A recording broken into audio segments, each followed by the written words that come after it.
Boom. Vintage Vikings, welcome. Happy Thursday, everybody. Welcome to our show. Tonight we have a very special episode. We're going to be talking about in the beginning when the Vikings were created with our two hosts, Bill and TB, and we're going to let them kind of start. We're going to start from the beginning. We're going to kind of go through the creation of the Vikings, what started the Vikings, a lot of great information with two of our hosts that have a ton of history with this team and a ton of wisdom. They know a lot of stuff going back that may surprise you guys. And as in TB and Bill say, in order to be a real Vikings fan, you guys got to know the history of this team, right, Bill? Damn right. That's And my what do you think, belief. Tony? 100% agree. So 100% without agree. further ado, yeah, I'm going to let Tony start. Thanks for coming in, you guys. And yeah, we'll just get going right to it. So, Tony, where do you want to start with how you think you want to deliver the starting of the creations of this team? Well, you know what? Let's start from the very beginning with the start of the NFL. And this was a thing where the NFL, when they had their 100th anniversary, really fumbled the ball with Minnesota. As far as most football people know, especially even Minnesota people, the first NFL teams in Minnesota were, in their beliefs, the Duluth Kellys, which later evolved into the Duluth Eskimos, which were owned by Ole Hogsrud. That's not true. Minneapolis had NFL teams that the NFL, when they did their whole 100th year anniversary, did not mention those Minneapolis teams. They were the Minneapolis something. Were they one of them the Red Jackets or something like that? Minneapolis Red Jackets, Minneapolis Marines. Yes. There you go. And I believe the Mariners, maybe? Yeah, But Minnesota did have teams. I think they played their football at Nicollet Park. Yeah. I do know that much. But it was the upstart of the league. They wore red. I know that much. But never a mention. There's never even a mention. People think that the Vikings were our first NFL team. That's not true at all. So that was in the 20s. In the 30s, what happened was with the Duluth team, Ole Hogsrud, who owned them, sold their rights to the NFL, and the NFL moved them. Yep. So with that being done, George Halas, who was the commissioner at the time, kept in a handshake agreement, promised Ole Hogsworth that should an NFL team decide to come back to Duluth or in the state of Minnesota altogether, that he would have some sort of ownership in it also. 10%, wasn't it? 10%. Well, So what a deal. tell me about it. That was pretty good economics for back in 1930. What a great deal that guy had. Exactly. So let's fast forward. The 30s and 40s and 50s, Minnesota does not have any pro sports, literally, except for the Lakers. Yep. The Minneapolis Lakers are owned by a business entrepreneur at that time, Max Winter, Twin Cities entrepreneur. He owned Club 620 in downtown Minneapolis, which was kind of a hangout for gangsters when they were leaving, when they were on the run. They stopped in I don't Minneapolis, love it. Max Winter's club. Max was an entertainment guy. Max would get, like, for the auto shows, he would get the superstar attractions, like the Louis Armstrongs, like the Benny Goodman, stuff like whoever was popular at the time.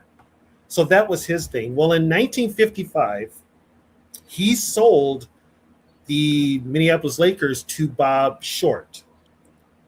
The reason for selling the Lakers was because Max wanted to put an NFL team. He wanted a professional football team in the Twin Cities.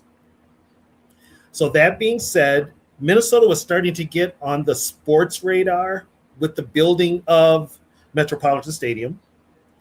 They would have exhibition football games at Met Stadium to see what how the crowd would gauge it. And yes, the Twin Cities, Minneapolis, St. Paul, did want big time sports because by this time, by I believe 1959, the Lakers were going to LA. So Minnesota didn't have any pro teams. So Let's fast forward to 1959.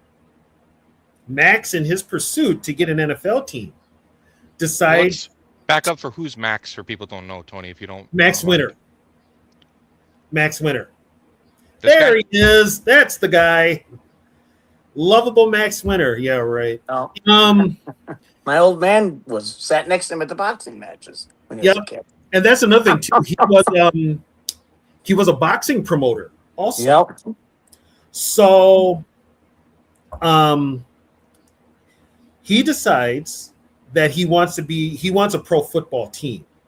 So Max decides, along with, I believe it was William Boyer, who was an automobile salesman. He owned here in Minnesota, Twin Cities, Bill Boyer Ford. Yes, and actually just one thing I know, neighbors of ours are like around the block are Boyers, and they're related. Guaranteed they're in that Ford, Boyer Ford. Yep. And Bill and Max decided they were going to go into the AFL. It's a good strategic move too. Yeah. Because going into the AFL, you're in this upstart, brand new rival league. But what happens is the TV deals had just come in, and the NFL had just signed a big TV deal with CBS. What happened now, that Minneapolis market was usually an NFL market. They would show the Bears and the Packers mostly. With Minneapolis having a team, that would cut into the viewership of the Packers especially, and the Bears. Yep. Here's the deal. George Halas knew this.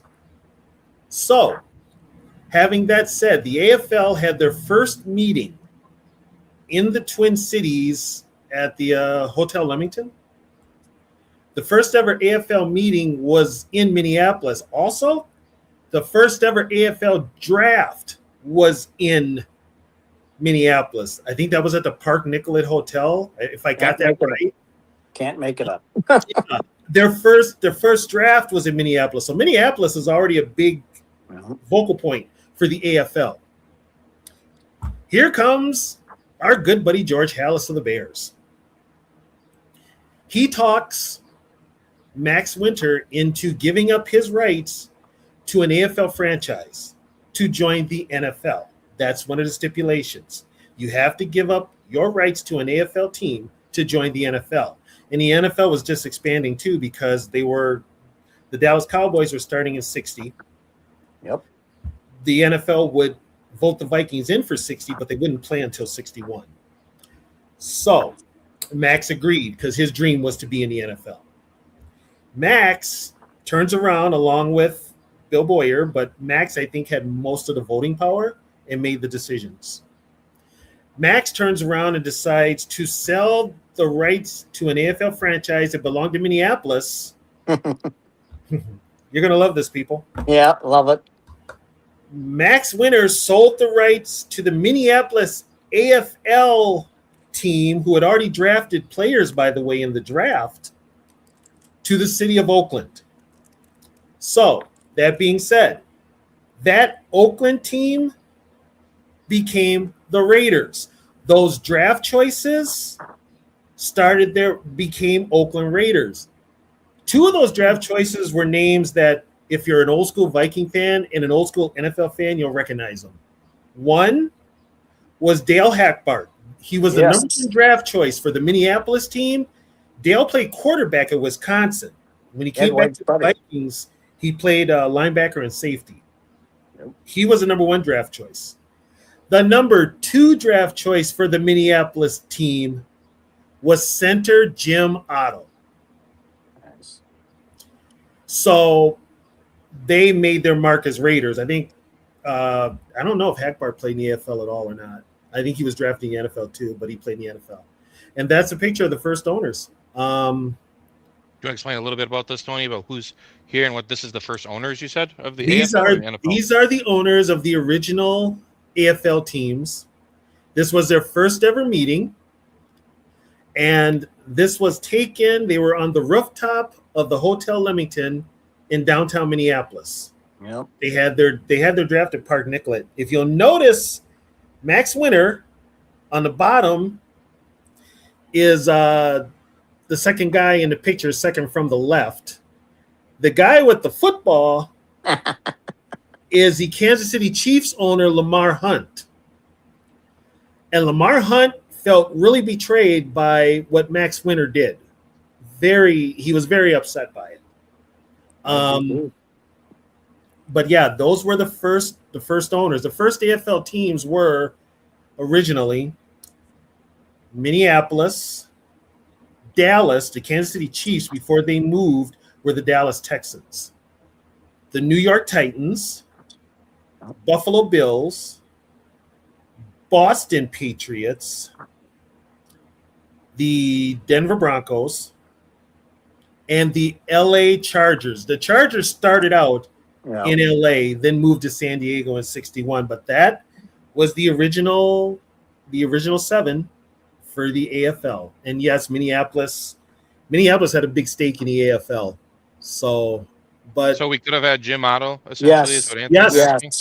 Actually, Jim Otto he was a Minneapolis guy. I don't know what team the Minneapolis team was going to call themselves, but it was going to be called Minneapolis. Now that Hallis has agreed to bring Max Winter in, Max takes on a couple of more owners. One was H.P. Skoglund, I think was he a lawyer, Bill? Or something like that? I think so. He was a lawyer. The other one was Bernard Ritter, who owned Bernie Ritter, the St. Paul Dispatch newspaper. Yeah. So it's 4. Okay. Did we leave out somebody? Well, they didn't think so, but George Hallis kept his promise and told Max, if you do bring a team in, you have to have Ole Hogsrud has to have some sort of ownership. Now, Ole was retired and living in Duluth, Minnesota. All the other owners were Twin Cities guys. And if you know the distance between the Twin Cities and Duluth, it's 3 hours. Yep. So, and by this time, Hogsrud was basically retired from what he was doing. So, and I think Winter reluctantly let him in, but Winter had no choice. He wanted an NFL team. Hogsrud had to be a part of the ownership group. So that being said, the NFL took a vote to award Minneapolis an NFL franchise.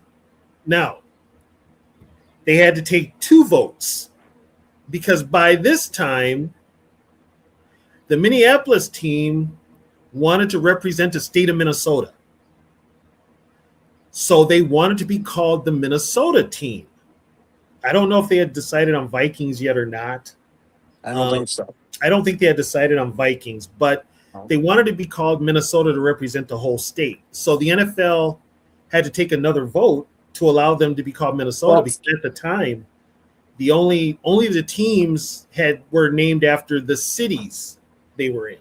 Wasn't that also because even back then, because I remember my buddy with the Millers and the Saints for baseball, that rivalry between the two cities, even though St. Paul's the capital, everybody thinks Minneapolis is the capital. Those two rivalries between those cities, which still exist today, TB's right, wanted the whole state, but I think a part of that was because the St. Paul, Minneapolis rivalry, which to me still makes no sense, but that's what it is. The funny thing about it is, here's the funny part. The team wasn't even going to play in Minneapolis or St. Paul. They were playing No, they were. And it's like, but when you had Ritter was a St. Paul guy. The other guys, I think, were Minneapolis. I know Winter was Minneapolis. I believe so. But then you had Hogsrud in Duluth. So then that changes everything. But yeah, they just they decided to take the vote on the state of Minnesota, and the NFL let it go. The NFL passed it.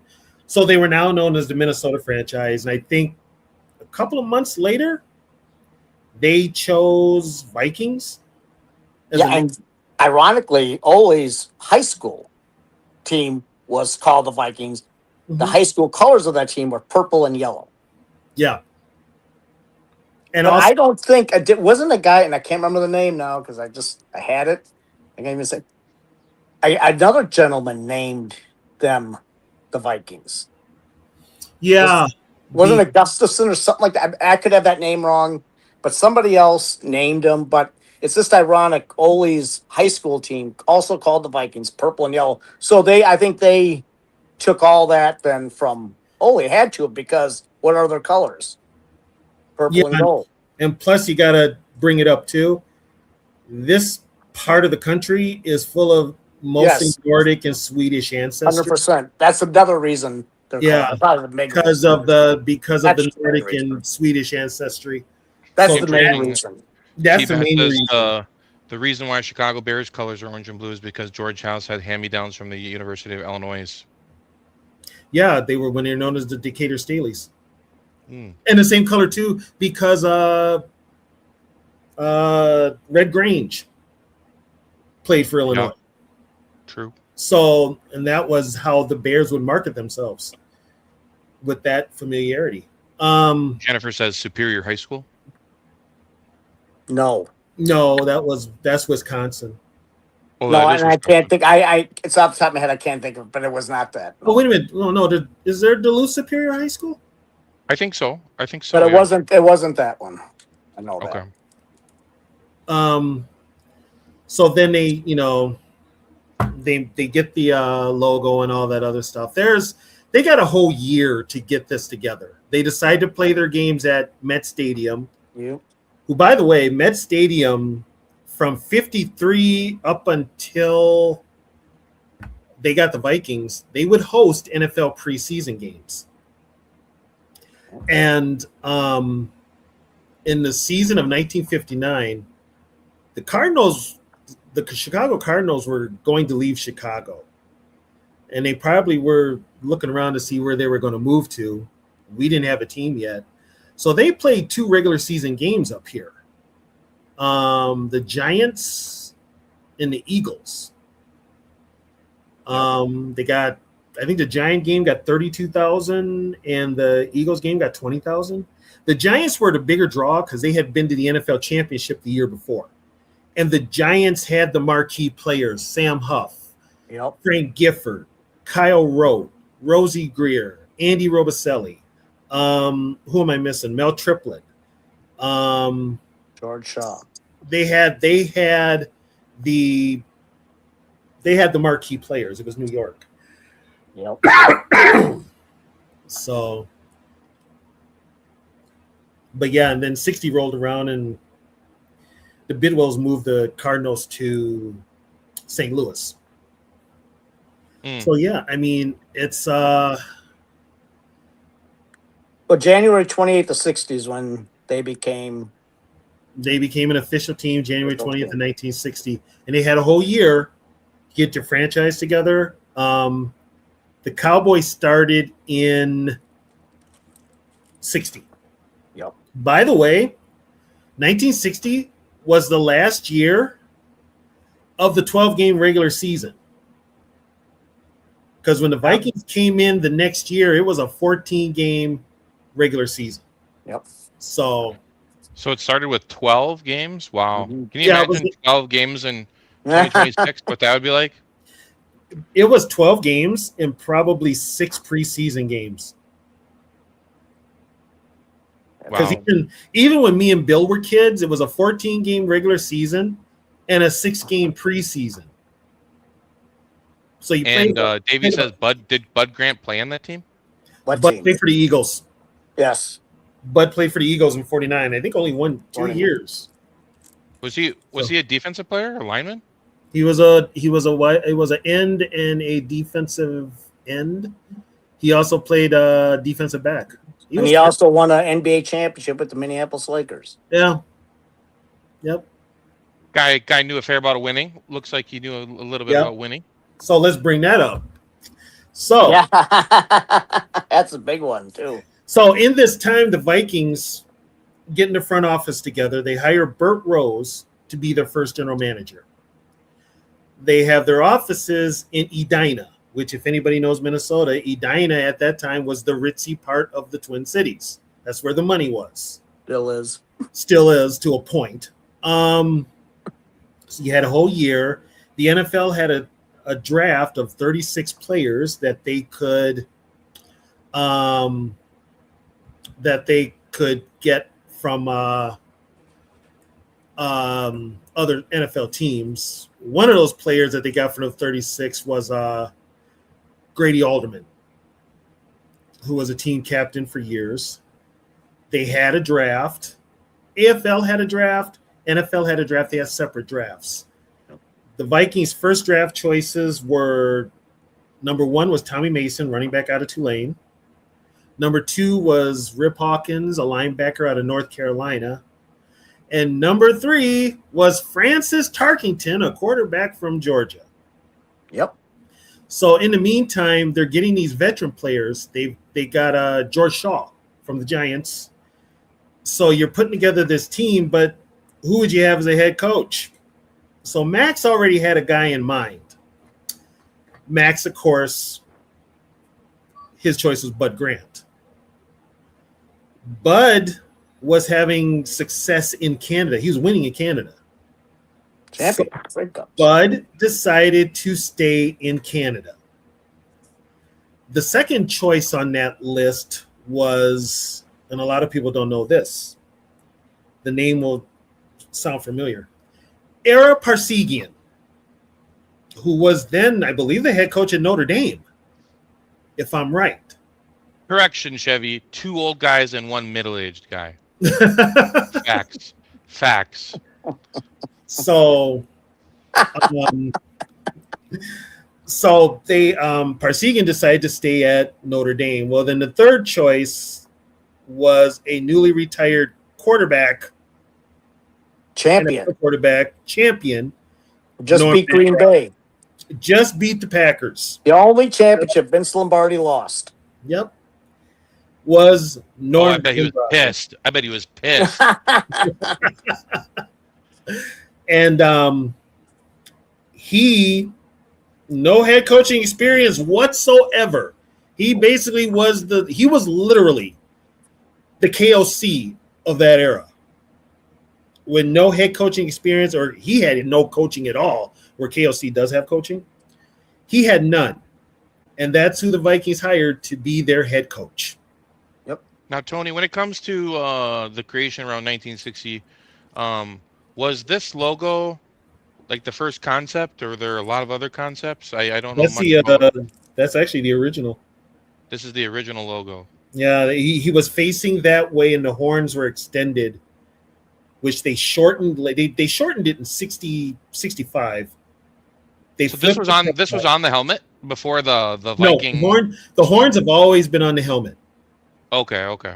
Horns have always been on the helmet. Not the Norseman, unfortunately. Not the Norseman, I don't think would look very good on a helmet, probably. Well, be prepared, because they're probably going to put the Norseman on the helmet with the next uniform. You think so? Oh God, yes. W Yes. or L? What do you think, Bill? It's Chat, a- what do you think?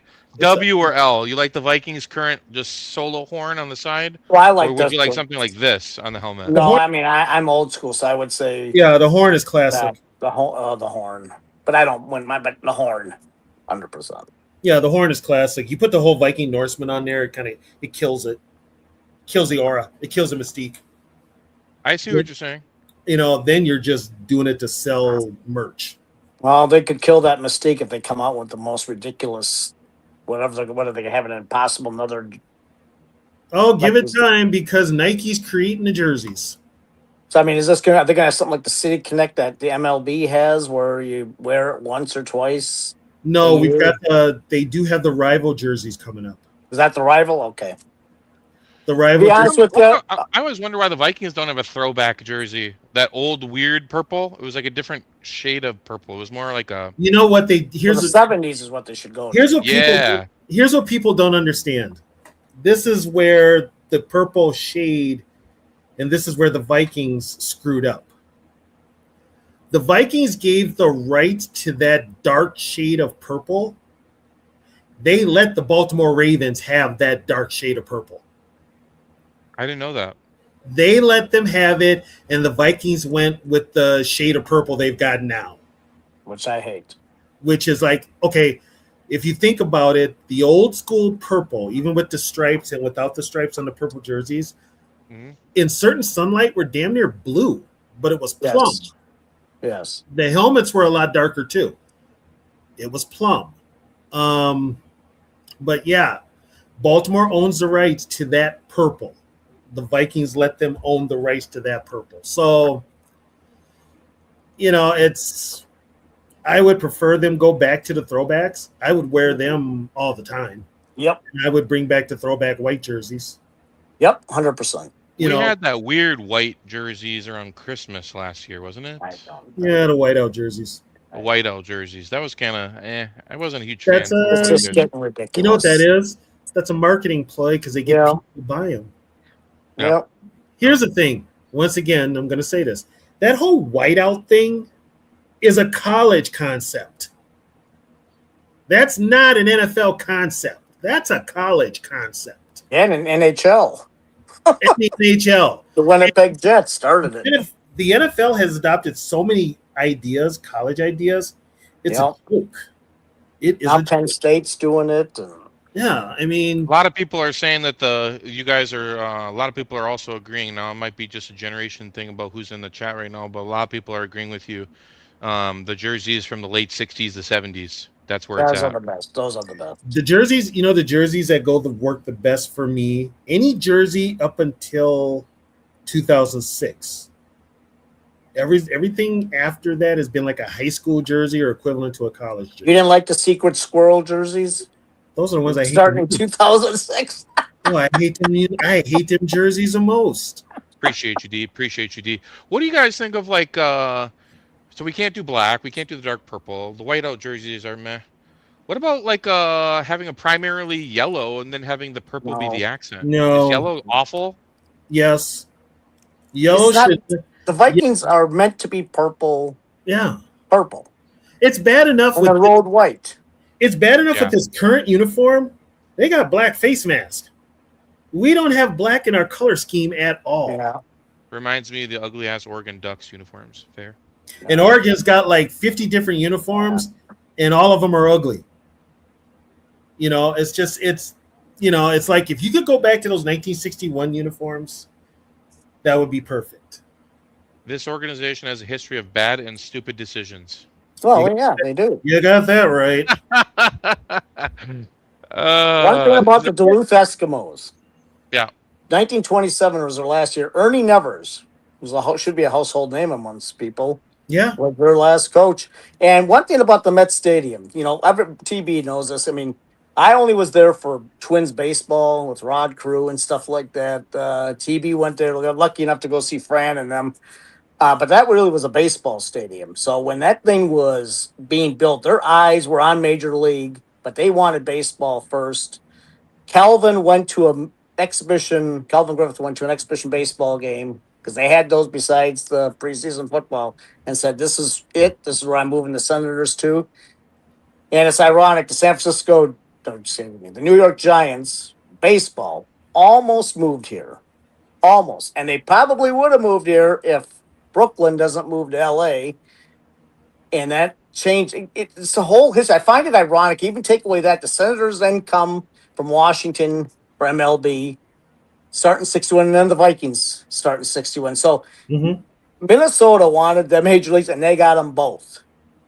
They got the Twins and the Vikings and TB. Originally, that Met Stadium, because Met Stadium, the original tenant was the Minneapolis Millers from 56 to 60. 22,000 seat stadium. When the Twins, then in October 60, when Calvin said, I'm moving Washington here to Minnesota, they expanded it to 30. And then it got expanded more because of football and everything. But, I mean, if you watch highlights, and TB, you said you sat behind the Vikings bench, right? I sat on the Vikings bench side, so actually my view of the field was pretty decent. And the opposite side, if you look at highlights, I mean, the field was like so far away. That was the biggest problem. You literally had to bring binoculars. Yep. Or a high-powered something to see the game because you couldn't see it. The players were so far away. a quick question, Tony. So when they first came into the league in '60, and then they played in '61, did they play here, right in Met Stadium, right here, first Yes. year? Yes, that was And if their for home anybody who stadium. doesn't know, this is Met Stadium. This is where the Vikings first made their debut, right? In this Yeah, that's stadium. And Bloomington. if I'm not mistaken, I think that pitcher, and I could be mistaken, but my guess is 19, it's in the mid to late 50s. Yeah, because it's only got that parking lot, and it's only looks like it's got that little road going into it. Yep. And matter of fact, you don't the scoreboard, but you don't have the outfield seats. You don't have any of that. Yep. And then they expanded on that. Matter of fact, it looks like they're still building it. What then for football? Then when they got it, when the for the Vikes, that held 45 or 48. 45. 45. I was right. Okay. And here's the Is funny that a, part. is that a parking garage on the backside of that? No, that was a concourse to go up the steps. Yes. Yes. Oh, I remember those. I remember that. It was multicolored and everything. Yes, it was. But here's the funny part. So guess what?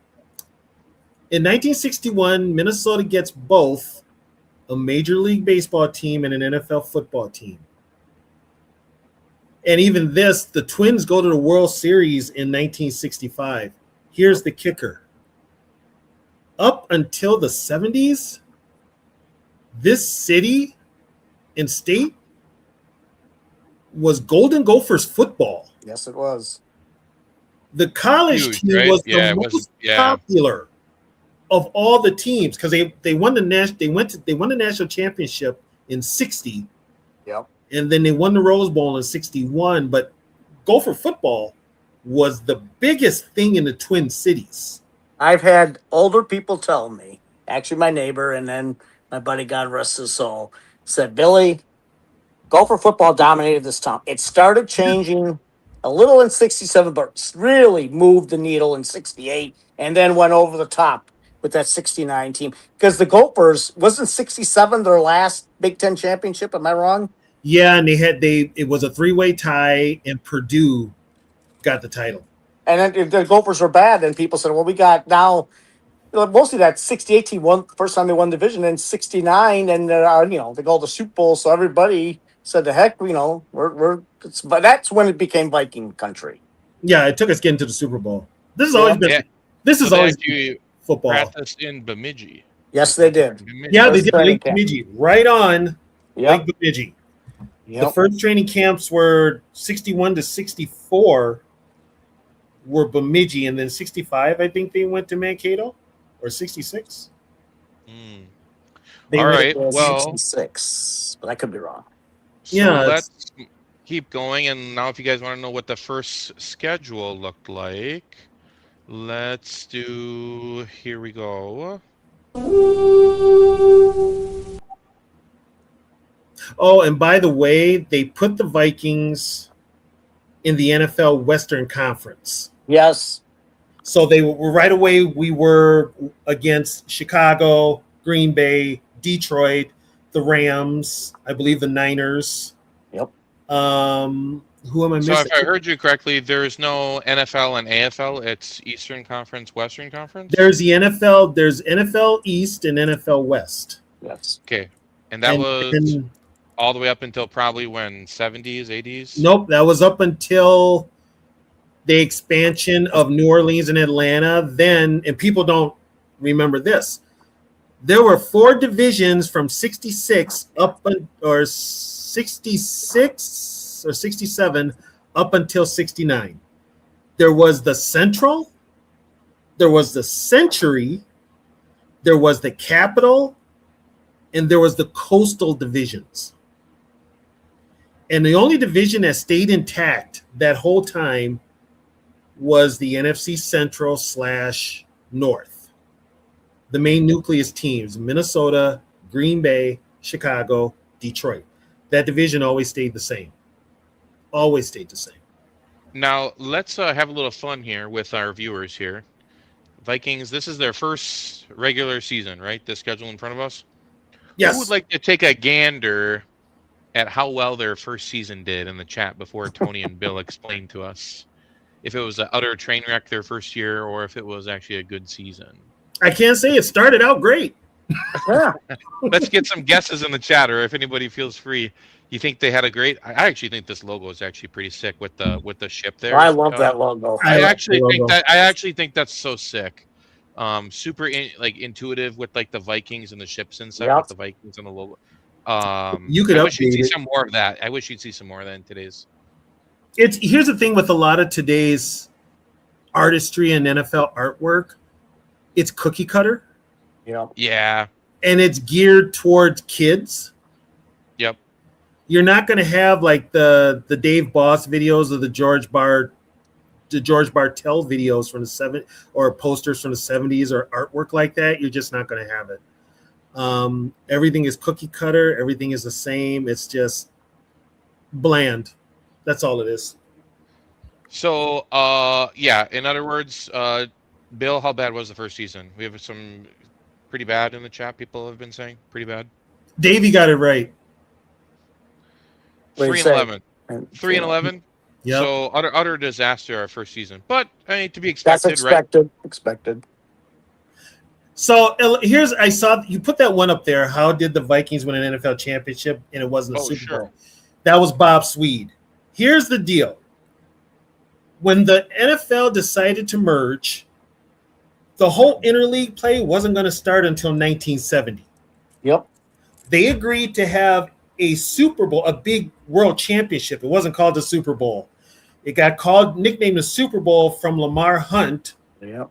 who saw his daughter Yes. with a Super Bowl. Yes. So that's where Super Bowl came with. Yeah, the guy with the football, his daughter came up with Super Bowl, and he came up with Super Bowl. But this is where this is where it's weird. Okay, those Super Bowls, when you won the Super Bowl, you were called the world champion of American football. You weren't called Super Bowl champions, and the leagues were separate. So, that being said, there was still NFL and there was still AFL. When the Vikings won it in 69, it was still the NFL. They were the last NFL team to win the championship. There is a trophy for it also. Ed Thorpe. The Ed Thorpe trophy, but it's in Green Bay's friggin' trophy case. So you can't make this stuff up. The Ed Thorpe trophy was a traveling trophy. That adds to the curse. That adds to the curse, yeah. The Packers won it 3 years in a row, and by then the Super Bowl has started, so the NFL didn't even bother to ask for the trophy back because technically Baltimore was supposed to get the trophy, and then we were supposed to get the trophy. Yep.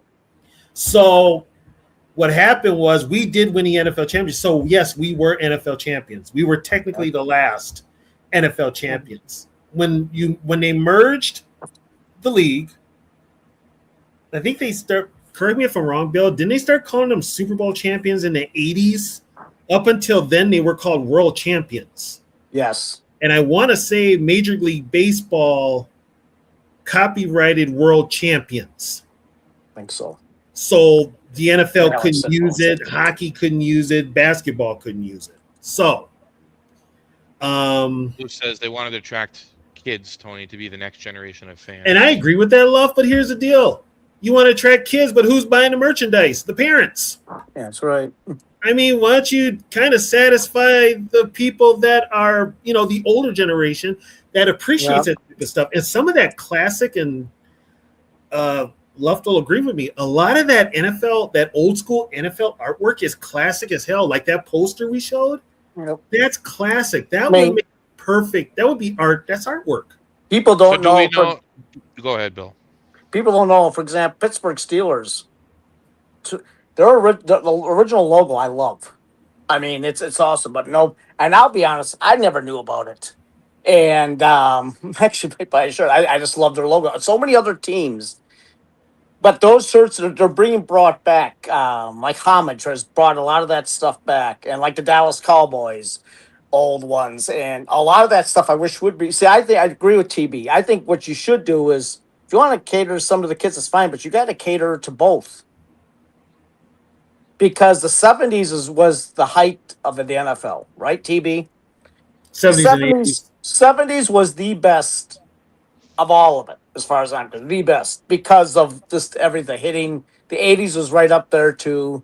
Everything changed with the Mel Blunt rule, but I digress. I mean, TB's right. It's all you guys are right. It's cookie cutter, and it's I just wish. Is this true, Tony, that the equipment guy is the guy who took it to Green Bay, and that's how it ended up staying in Green Bay? No, Green Bay won the NFL championship 3 years in a row. Yes. Oh, so the Vikings never took it home when they won it? No, Baltimore never. Baltimore never took it either. Baltimore never got it because They never got it. Green Bay won 3 NFL championships, 65, 66, 67. Mm-hmm. They won the first 2 Super Bowls in 66 and 67. By then, everybody was like the Super Bowl was the pinnacle. Yep. Whereas the Ed Thorpe Trophy, when you won the NFL championship, that was the pinnacle. So it was just kind of forgotten. Yeah, we just never got it. Right. And Bob, KC was in Super Bowl I, and Green Bay won the first 2. Yep. The first Super Bowl was called the Championship of American Football. And broadcast on TV on 2 networks. CBS and NBC both broadcast the game. Yep. Broadcast the game, which is funny. And nobody went. What was there, like 35? In LA, was LA Coliseum, right? The Coliseum, and nobody went. They tend to be right about that, and nobody went. It's amazing. But let's brace ourselves for this then, tier geek guys. So if anybody's interested, we'll there you That's go. That's a classic picture from the Life magazine. Life magazine. Fran, that's Chuck. That's Fran right there. Triplet, right? Yeah, that's Mel Triplett. Next to him is Hugh McElhaney. Okay. So, no bars. So correct me. So Tony, bring me back. So this is an actual. They have no bars at this moment in the NFL. They have 0 bars. No, they were wearing face masks then. They took them off for the picture. They just took them off for the picture. Okay. Yes. Yeah, they were wearing face masks in the 50s. And for those that don't know who the first player to wear a face mask was, it was Otto Graham, because he got his jaw broke. So they devised something for him to wear. And he was the first one. There were other kind of facets of a face mask, but he was the first one to wear on a regular basis. Here's the deal, people. If you look at this picture, you will see a future Vikings coach in this picture. Bill knows who it is. Say that again. I was looking at this picture. If you look at this picture, there's a future Vikings coach in this picture. Oh, I know who you're gonna. Yeah. Yes. Okay, Jerry Reichout is in this picture. He was part of Viking player development in the draft and all that. But there is a former Viking in this picture that was a coach. Was he a head coach or just a coach? He was an assistant coach. Assistant coach. He also caught the first touchdown pass. Caught the first ever TD pass in Viking history also. Yep. So. And he was well loved. Who was it, Tony? As assistant. It's Bob Schnelker, number 85. Sucks. Number 84? 85. Schnelker. It's Schnelker. I still remember 1989 with Schnelker. Yeah, Jerry Burns' tirade. Is that a Paul Flatley? No, Flatley didn't become a Viking until 63. Yes. Oh, okay. That I can tell you right now, Grady Alderman is in this picture, number 67. He retired a Viking. He was a team captain. And then you've got Frank Uso, who went to the University of Minnesota. Yep. Raybold is 52, the center. Huth is 65. 64 is Raybold, I think. I forget his name. So what do you think? What do you think this team would say to the 2026 Vikings if you could give them a caption? Play with heart. Stop being soft. Play real. Yeah, stop being soft. Play with heart. Yeah. What do you think, chat? What do you think this team would have to say to the 2026? Well, can I Vikings? tell you one thing? Ron Yeri, the Hall of Famer, does not watch football anymore because he can't take it. The softness, how the game has changed. Done. Bad. It's just bad. My God. I was talking about that on an earlier show in the zone with Zoe and the guys. Shout out to Zoe, D Woods, Dell, all of you guys from the last show, Brev. We were talking that this football nowadays is just, it's not the same. No, it's not. They've watered this game down to it being just basically a video game, and it's throwing the ball all the time. Yep. And it's bad. A lot of history here, D. A lot of history here. I'm learning myself from these two wise men. So it's just bad all around. And an early Viking guard, I think he played guard. He was on one of the earlier teams, Larry Bowie. My buddy and I he owned the bar called the Kickoff Bar on the east side of St. Paul. And my buddy and I won their first ever fantasy football draft. And I remember talking to him, and he was, if you look at him, he's older than them, but I think he was on 64, 65. I know he played, he playing 65. He was 63 till 68. Yeah, because I remember 65 of the Cleveland game. So he's on one of the earlier teams. But those guys, looking at him, you could tell he took a lot of beating. Back then, it's just they hit. There was no personal foul all the time, and there was not the rules you have today. I'll tell you what, the Vikings lost to the Dolphins in 72. Yeah. On a controversial roughing the passer call that Lurtz, which was a bogus call. And I kid him about that every time I saw him. I kid him about that. I used to ask him, so did Miami get you a Super Bowl ring too, since you're the reason they stayed undefeated? But I saw the highlight of that hit. Even by today's standards, that was not roughing the passer. And this is in the 70s. Training camp. The first training camp? Yep. Bemidji. Man, wait a minute. That might be Midway Stadium. Look, I can't. It's hard. That might be Midway. Man, they got some big boys up there. Look at 79, 76. Well, I have big boys. I have conversed. I'm Facebook friends with Norm's son and daughter, Al. I believe his name's Al. His son, no, and the daughter Shelly. And I got to get them. I got to tell them about this show because I've conversed with her, and she's talked to me a little about her. She knows her, obviously, it's her dad, so she knew how he was, and with Fran, and how she said my dad could be very, very difficult at times to get along with. Jeez. But then Fran, I love Fran to death. He's my favorite, but it goes both ways too. Yeah. So, hey, you put that 1961 team up against 2026 Vikings. You think they're getting slaughtered? No. No. What do you think, Tony? You think they'll take them to the cleaners, or what do you think? Which rules are we playing by? We're definitely not playing by 2026 rules. We're playing by old school. Well, if we're going old school rules, it's a wrap. It's the 61 team. It's a wrap? Yeah, it's a wrap. It's the 61 team. People laugh at that, but I'm telling you, a lot of these guys, I'll say it again, Turkey Jones, body slamming Terry Bradshaw in 76. A lot of these quarterbacks, they wouldn't get up. They wouldn't get up. I got another one. Minnesota Viking fans, remember this one.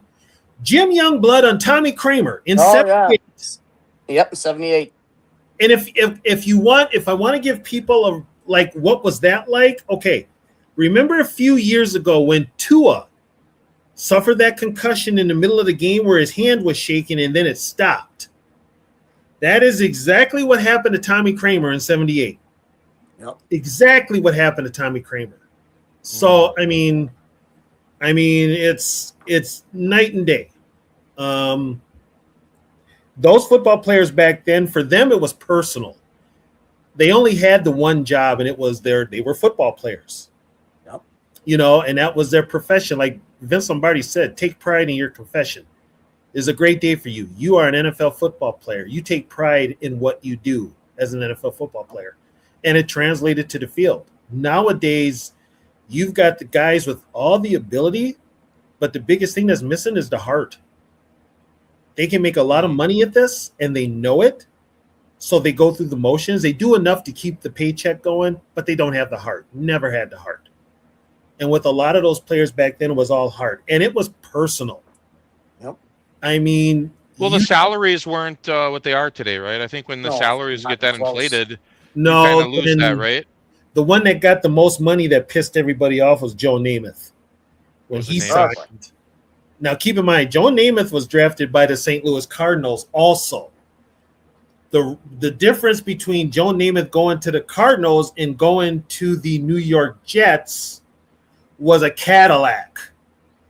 The Jets gave him a Cadillac. Something we should mention. The Vikings' first game ever was in Sioux Falls, preseason, against the Cowboys. Yeah. Woodward Field. Wasn't it called Woodward Field? Something like that. August 6th, I believe, of 1961. Joe Namath was very overrated. Oh, T-Bass, to get back to your thing about the Vikings dragging a player off the field. Okay, perfect. Here's was that played. You'll remember it, Bill. It was in the playoff bowl, which is basically the runner-up bowl. Yes. Players called it the toilet bowl because nobody wanted to play in it. The play you're talking about, Don Meredith completed a pass to Peter Gent, who also wrote the book North Dallas 40, which was technically about the Dallas Cowboys. Do you think any... Oh, go ahead, Tony. He hit Gent with the pass. Okay. Gent collides with Wally Hilgenberg. That's who gets knocked out. It's Wally Hilgenberg who's knocked out. Here's a kicker. Gent's on his knees. He's still up. He's got the ball. Coming out of nowhere to blindside him with a backside hit is Carl Kasulki. So the next clip, you've got Kirby, Warwick, and another player literally dragging Wally Hilgenberg off the field. Wally's out. Wally is out. Was that this one, the T-Bass you guys are talking about here? That's the one, yeah. That's the one. Yeah, that is the one. Do you think that there's a current Viking on this current team that actually does have heart? Either of you? If they're on the defensive side or any offensive line, it ain't a specialist. It's not the wide receivers or anybody. Definitely not. I think has heart. It's the people who are fighting for the roster spot. The guys on the practice squad, the guys on third string, the undrafted free agents. I think those guys do have heart. Anthony Carl didn't die when he was playing. He suffered a motorcycle accident that ended his career. He lived for another 30 years? 40 years? Yeah, he was in his 70s when he passed away. One thing I was thinking about you guys would be I'm going to get together a video of all the biggest Vikings hits on defense, and we're going to watch them one night. Well, here's the biggest one here's the hardest one you got to find. If you can find, there's two. One is going to be really hard to find because you can't find it anymore. One is easy. That's Carl Kasulki's hit on Greg Landry in 1970. That was a decleater at Met Stadium. But if you can find in 1987, Minnesota against Denver, Joey Browner taking down Gerald Wilhite, basically grabbing the back of his shoulder pads and bringing him down to the ground, which basically ended Wilhite's career, tore up his knee. If you can find that one, good luck. I haven't seen that one since it happened, really. Joe Namath, 173 career touchdowns, 220 career ints. Yeah, Namath. Very good stats. Namath is only in the Hall of Fame because of the Super Bowl win. So this is a Minnesota thing too. Now, let's fast forward because this has to do with Fran. Fran wanted to go to play for the Giants for two reasons. One, he thought he could turn that Giant team around and they could be winners. Two, he thought he could take eyes off of Joe Namath in the AFL.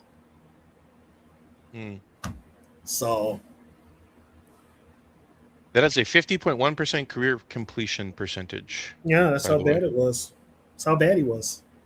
I mean, Yeah. Here's a what if though, and Bill can respond on this. What if Bud Grant takes that job in 61? What if Bud takes a job in 61?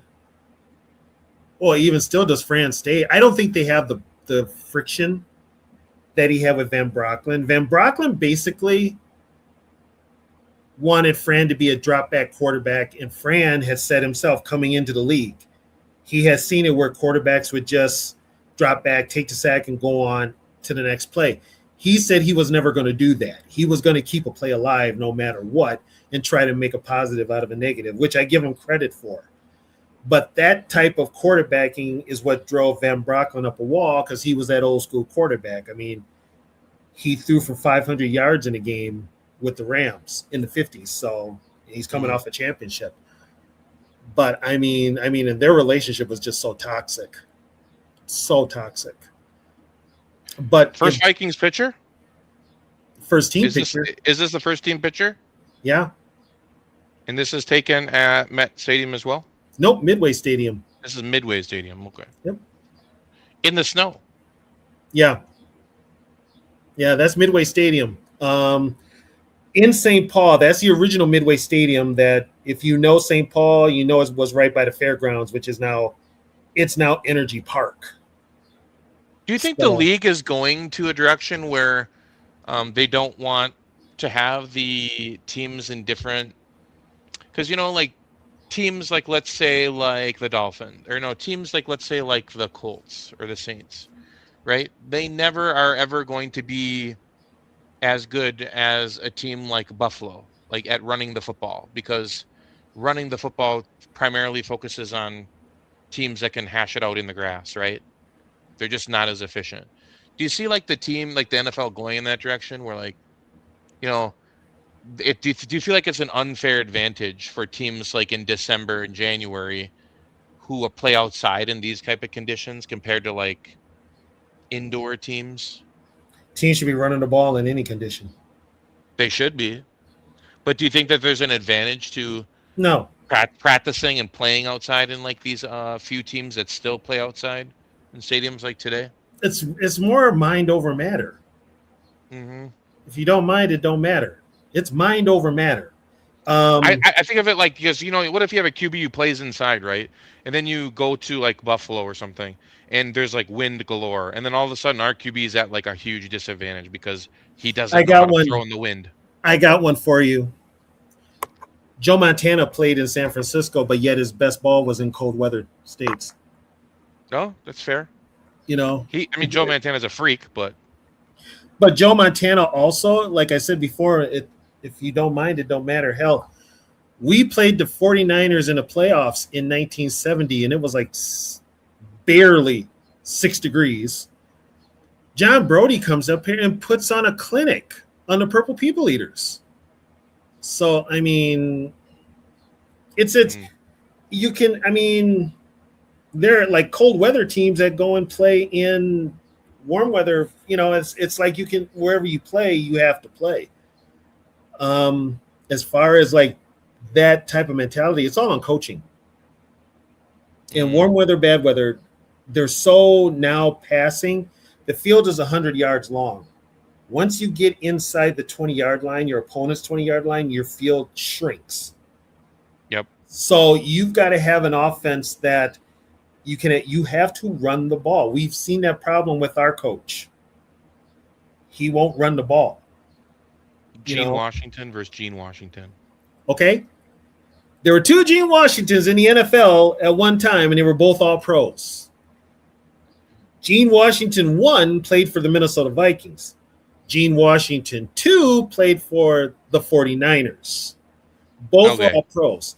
The San Francisco Gene Washington later became an actor and was working in the NFL. He was like co-commissioner or something like that. Our Gene Washington suffered knee injuries that basically ended his career. So, you know. Well, here's another thing too. So, if you hire Bud in 61, he's working with Burt Rose. So does Rose stay, or does Fink show up, or we don't know? This team has got so many what ifs. It's not funny. So Way let me ask you about this. If you got one, you got one game for your life for a Vikings team. Who's starting? Who's your quarterback? Who you starting? You answer that one, Bill. Bill, you're muted. Yeah, you're actually muted, Bill. I didn't mute him. Did you mute him? No, there it is. Okay. There it is. Sorry. Fran. It's Fran for sure. Yes, sorry about that. So And then tell us more. Tell us more. Why? Well, he's to me he's the greatest quarterback in franchise history. They haven't replaced him since he left. Listen, I'm the biggest Fran Tarkenton fan around, but Fran had his issues. He's not perfect. The one thing that I have now come as I get older and understand a little bit more now, that if you could take Joe Cap's leadership and put it into Fran, because I don't think Fran was the greatest leader. I think Fran Tarkenton and Alan Page, to me, are the same person. Hall of Fame players, not the greatest leaders. Some could say me guys. Be honest with both guys. But still, you could win championships with both of them. But Fran is Joe Cap had, the 40 for 60, the toughness, blah, blah, blah. But, he threw he could throw a spiral if it light dependent on it. It's Fran. It's no question. He's the greatest quarterback in franchise history. And I will still say, even if the Vikings would win the Super Bowl next year, he's still the greatest quarterback in franchise history. I mean, he broke every passing record until Dan Marino came around. Dan Marino's the one that broke his records. And Fair. And Fran did a lot of that stuff. Look at the rules they had back then. I mean, the Mel Blount rule came in 78? Yeah, and that was his best year passing. Yeah, 78, but still he threw.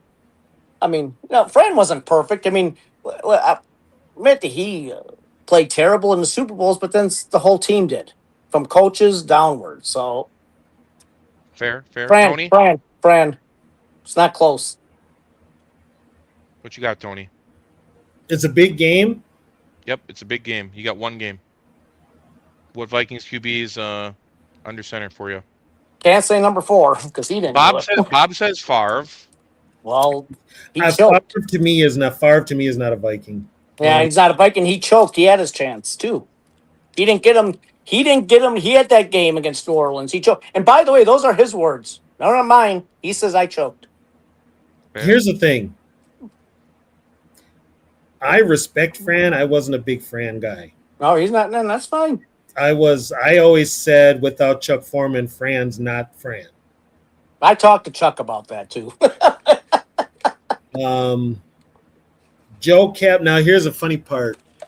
You put Joe Cap with Chuck Foreman. Joe was just a leader. That leadership and that leadership pays a lot. So it's either you can't go wrong with either Fran or Joe. They both had a chance to win the big game and neither one did. So I mean, it's either Fran or Joe. The problem is if you look at it, Randall Cunningham choked in the NFC Championship game. It wasn't just Denny Green. Randall Cunningham couldn't throw a deep pass to save his life. He choked. It's because he was hungover. That must be before he became a pastor. That's because he was. Number 4 choked. Though I mean, listen, his words. I'm kind of being facetious here, sarcastic with it. I mean, Peterson's fumbles didn't help, but again, to me, it's just all Viking luck too. If you can't make it up, this team with the Gary Anderson and Randall Cunningham and Robert Smith going out of bounds twice in the last 5 minutes. I was there. I seen it. Fran 3 times losing. Joe Cap is the only one, wouldn't you say, TB, that he wasn't given a chance. They were all over him. No, they had him. Kansas City had a game plan. Yeah, because of the big Tinglehoff. And Gary Clark, a friend of TB knows him. He was a work friend of mine, great guy, told me what happened. it was what, Curly Culp, and you had Buck Buchanan, and you had Mick Tinglehoff, and that was not a fair matchup. Yeah, especially when you got Buck Buchanan, who's like 6'8", 300 pounds. You got Curly Culp, who's like 6'1", 280. And by the way, Buck Mick at his highest weight was 240.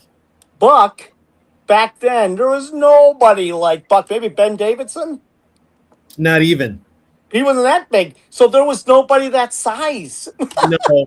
So And the biggest person on that Viking offensive line, believe it or not, was Ron Yeary at 250. Yeah.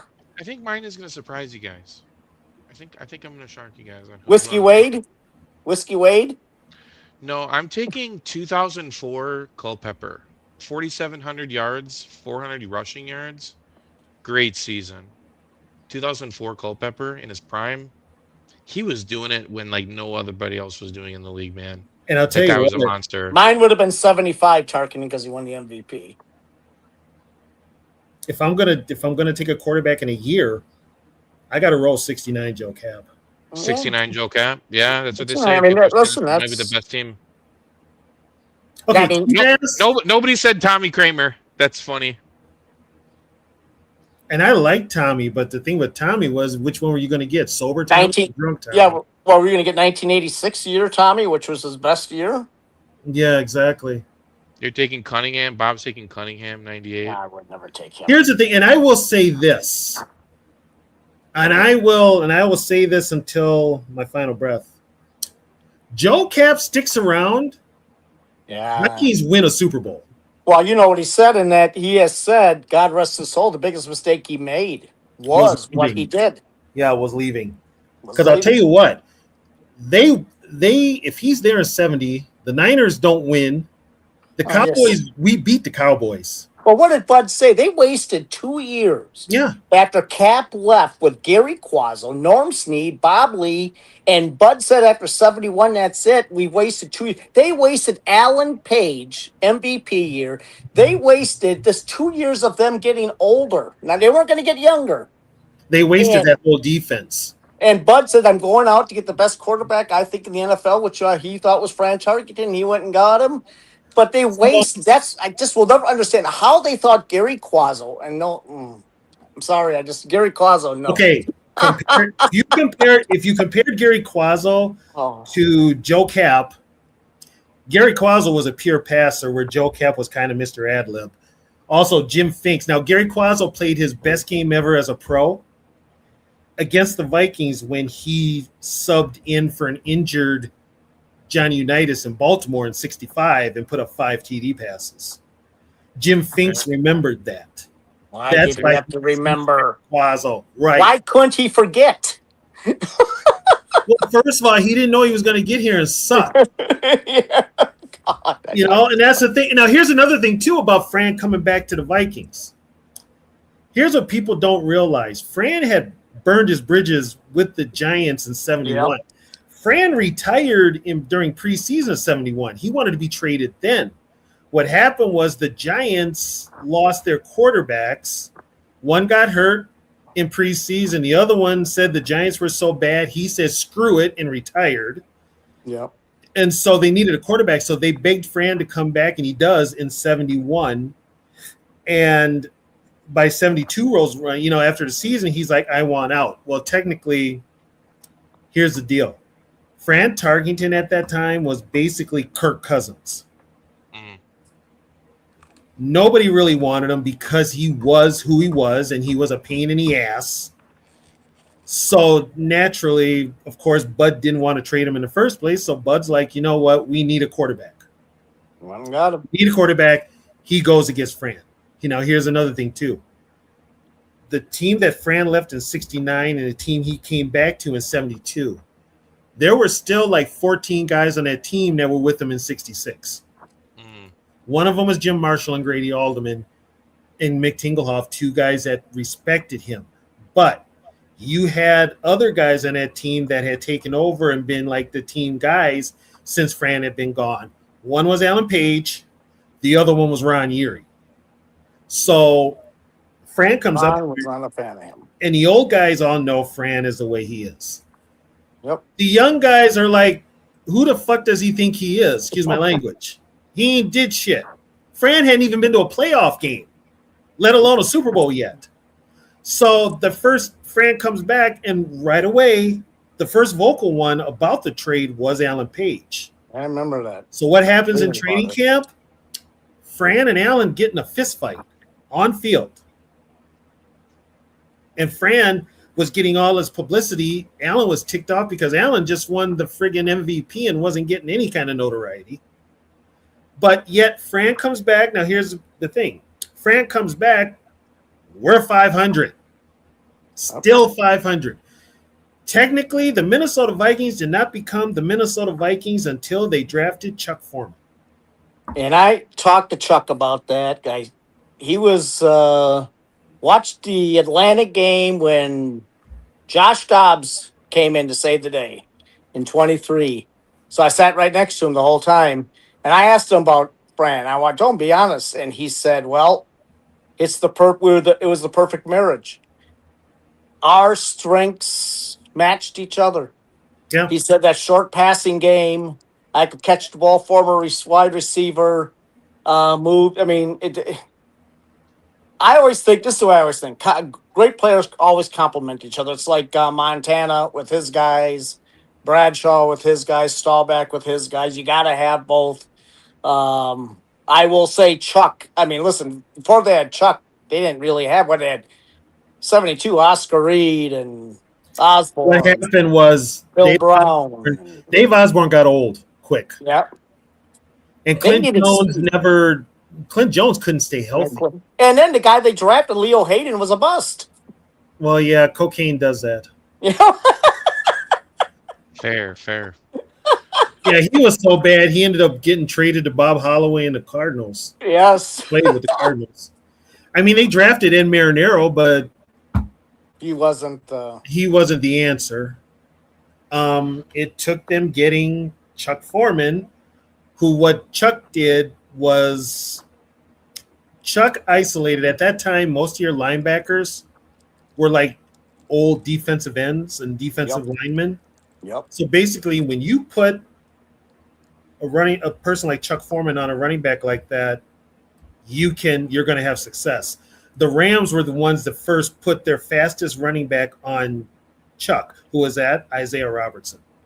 So, I loved him as a fan watching the game. Isaiah Robertson. Fran was, you know what, Jennifer? Allen was angry about a lot of things, especially with the NFL. He wasn't getting any type of commercials. They weren't talking to him. He wasn't getting articles. Keep in mind, he's the MVP. But yet they were hyping Fran. They were hyping John Hadel. They were hyping quarterbacks. That was, I'll say this. I love Allen.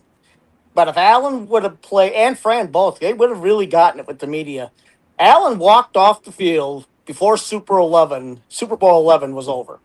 I always think of that because I think of how people reacted with Randy Moss with the Redskins.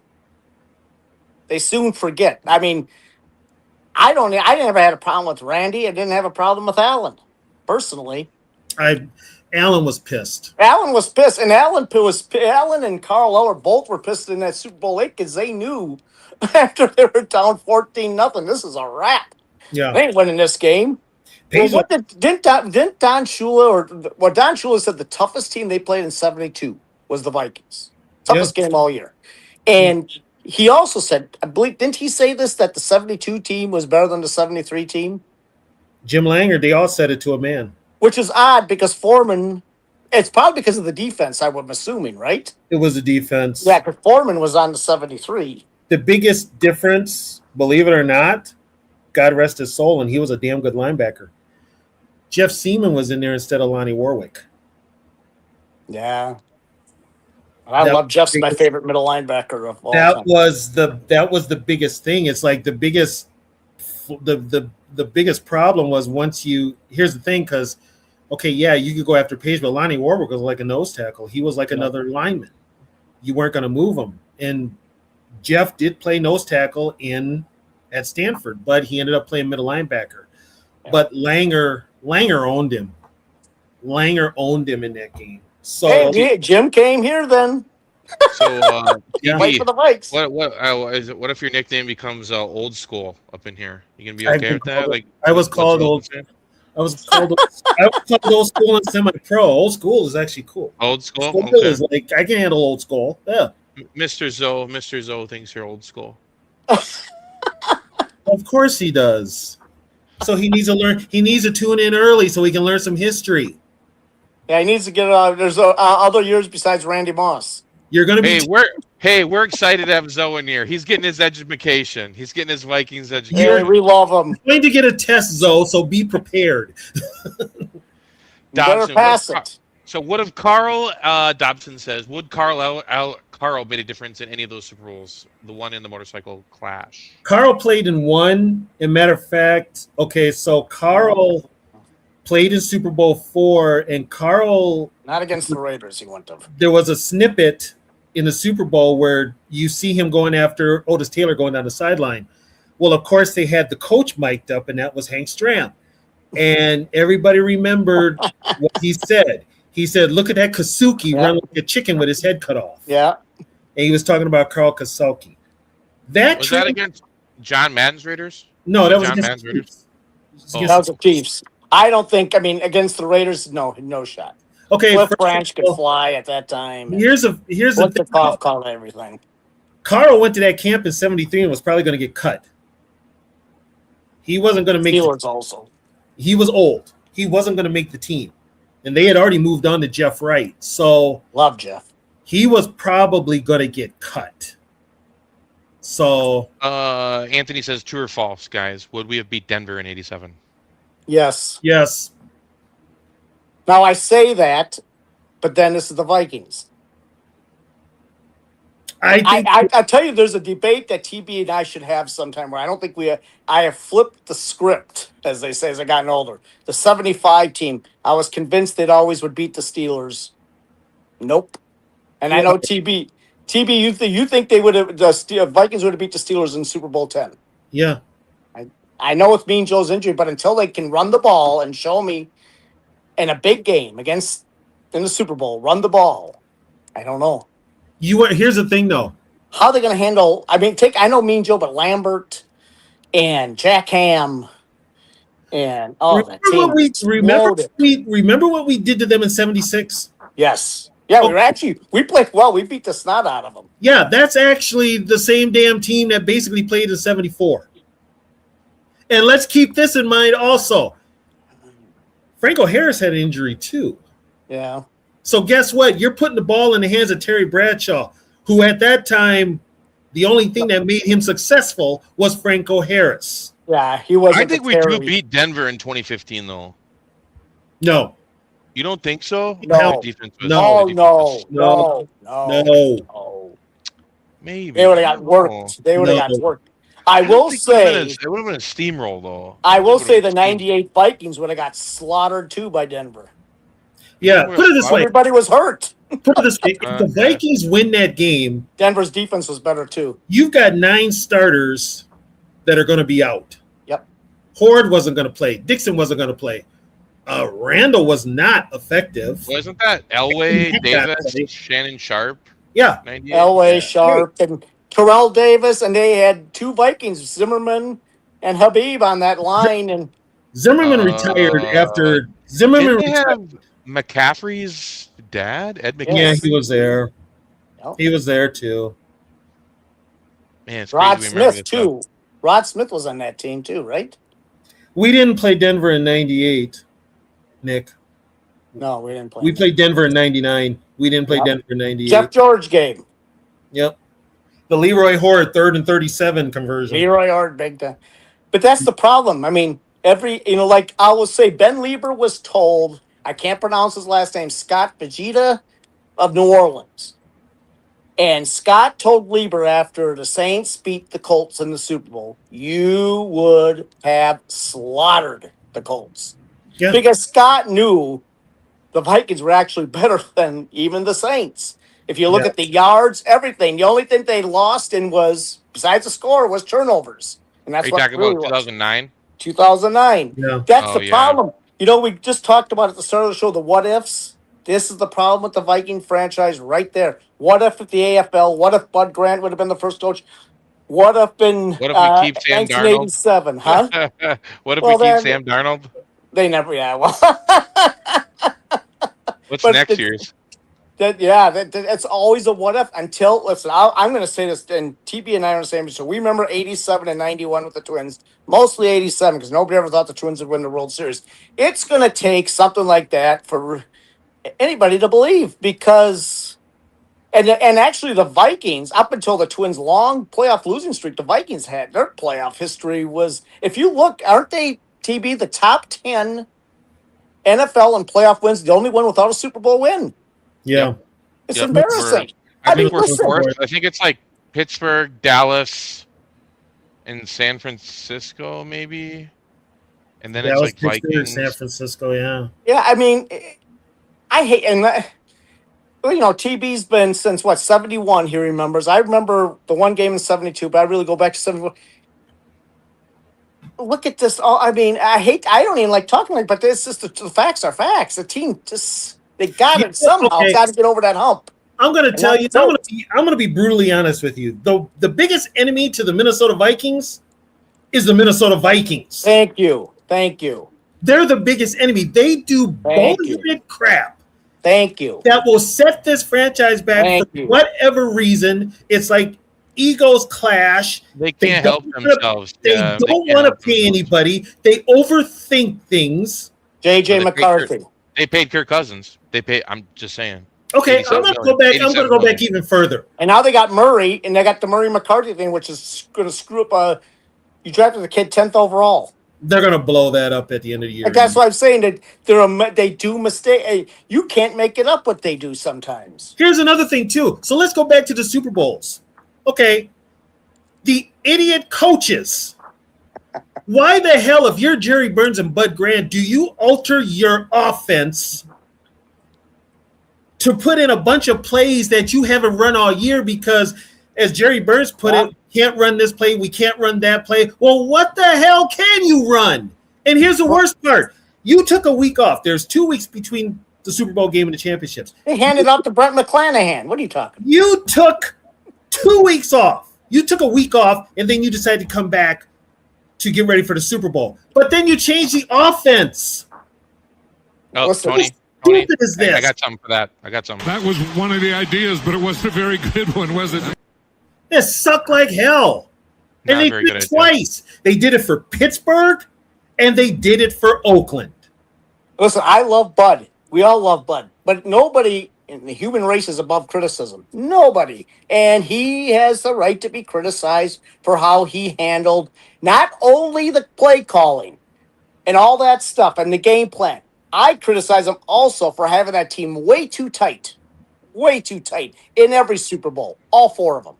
They're way too tight. It goes all the way back to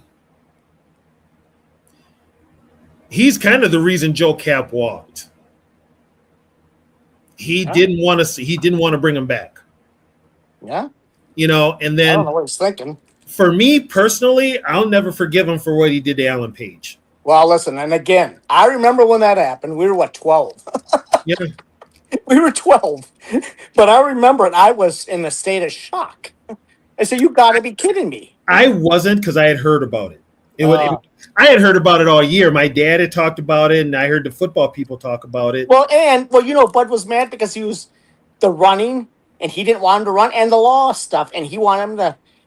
Bud's thinking was he was too light against the running game, couldn't do it anymore, getting older, and he doesn't have the focus because he's doing the law stuff, and then he's running all these miles. And he was down to 220? Yeah, he was 220. And what did Allen do when he got to Chicago up until he retired in 81? I let him in sacks. Yeah, he could still rush the passer. Get to the quarterback. That was the whole thing. But here's the thing. Playoffs?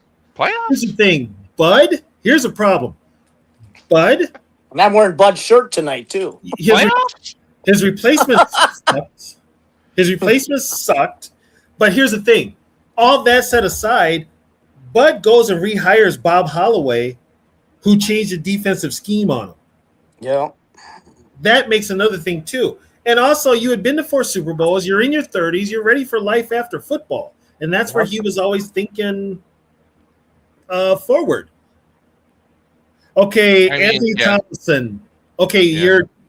you need. I can explain this one, but I Which one? want you can explain it, Bill. What was it? I didn't catch it. Why did the Vikings trade Ed White for Ricky? Well, that's fault of what we got. Who was also the fault? Well, part of one of those people was the fault for Chuck Foreman, and then Brav, the other yes, one I do. wasn't. Yes, I do. Go ahead, I Bill. mean, it's Ed White was well, Mike Lynn and Bud. I mean, I again, Ed White. What Chuck Foreman said. My 1,000-yard rushing days are over after Ed White was gone. Nothing against Ricky Young, but Ed White should have never been traded. Contract, which is, I mean, if any guy deserved that money, it was him. I mean, and then I don't think, well, as Ed has said, Bud never said a word to him. Bud never talked to anybody. Bud never were, and I think Ed said that he was in, where was it? Someplace in Inver Grove Heights. They were going to a restaurant, and he got out of his car, and I can't remember who told him, and they said, "You've been traded." And I mean, Mike Lynn's part of it. A lot has to do with money, I think, right? I mean, Here's the thing. Ed had just signed a that's contract the just a year bad before. number. Yeah, And here's the thing, and Ed brings this up. he's my Mike favorite Lynn, offensive lineman of all time. Mike Lynn smiled in his face and Yep. told him he would retire a Minnesota Viking. Yeah, So he lied. lied, just like he did to Chuck. Yeah. He did He to lied. Chuck Foreman. He had Chuck in the office saying, "Okay, Chuck, what should we do for the 1980 season? What do you think we should get? Well, what do we need to do here to bring this team back?" And Chuck told him. Chuck goes back home. Mike calls him. "You've been traded to New England." Yeah. That's per Chuck. And Ed does not. Ed told me. Ed said, I wanted to finish my career in Minnesota. He does not like Mike Lynn, nor does Chuck Foreman.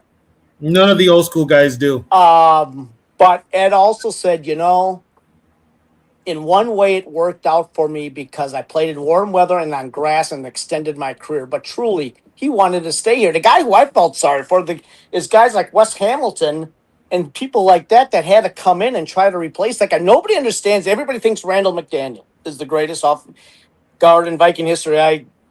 I don't agree. I think it's Ed White. Why? Because now Tony knows this. He played both guard positions, played them both at a high level.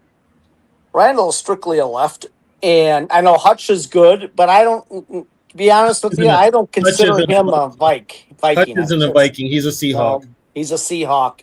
Nobody knows about Ed White. He should be in the Ring of Honor. I mean, but that's a show in a show of a show because that's a field day of a show. When I put my best offensive line together, I got both of them on the field. Because I got to get going here in a couple of minutes, but when the Vikings ran the ball in the 70s with Chuck, who did they run behind? Ed White was their pulling guard. Yep. You need a guard. And speaking of that, do you remember when the Vikings had AP and Chester Taylor? That was a fucking force, bro. Yeah. They ran the piss out of that ball. But Peterson just could not. He couldn't hold on to the ball. Good as Peterson was, he could not hang onto the ball. He couldn't catch either. Didn't they have almost both backs make 1,000 yards between Chester Taylor and Adrian Peterson that year? Yeah. Yeah. That's crazy, man. How that team, Steve Hutchinson. How that team didn't win the Super Bowl, I will never. I'm glad they didn't because that would have kept Childress here longer than he should have been. The secret squirrel. Secret squirrel. Hey, what's better, the secret squirrel or the giraffe? They both suck. Hey, listen, everybody. It's 8:30. We're wrapping up here. Tons of great stuff tonight. We covered a lot of the beginning of the Vikings. There's still a lot more we can go into. Lots more topics. We just want to say thank you for everybody for coming out. Huge shout out to Tony and Bill for their experience and wisdom kind of going into this stuff. If you guys have any sort of request or contact topics you want us to cover, email us at vintagevikings00@gmail.com. That's vintagevikings00@gmail.com, and we meet all the time with different topics. So we're gonna have some really good fun on the show, and we'll get into some stuff during the regular season stuff. But this was great. Tony and Bill, do you guys have anything else you want to say? I'll just say tonight a great show, and I think this is just a prelude to what's coming, because I don't think you've seen anything yet until you hear about the seasons that we'll go through and players, top tenors, player. I mean, everything. There's a lot more to come. A lot, and a lot. Yeah, the ride's just getting started, folks. Yeah, Look, I mean, it is. There is so many stories upon stories upon stories with this team, and there's a ton of it to cover. I still haven't told everybody how Mike Lynn got to this team, and it's comical as hell. Wow, that's not even the best Mike Lynn. Before I go, best Mike Lynn is what he did with the Metrodome. Yeah, that's another one. That's another one. That's another one. He is the biggest. He was the original Slickster, not Slick Rick. It was Mike Lynn, and he outdid the slickness of anything Slick Rick could have done with that Metrodome. What a man! Dude's a genius business-wise. Well, yeah, business-wise, except for running a damn football team. Yeah, running a football team, but for his own purpose. When it's about him, he's a genius. Usually how it works. Thanks again, guys. We'll catch you next Thursday, 7 p.m. Central. Skol. Oh, Everyone.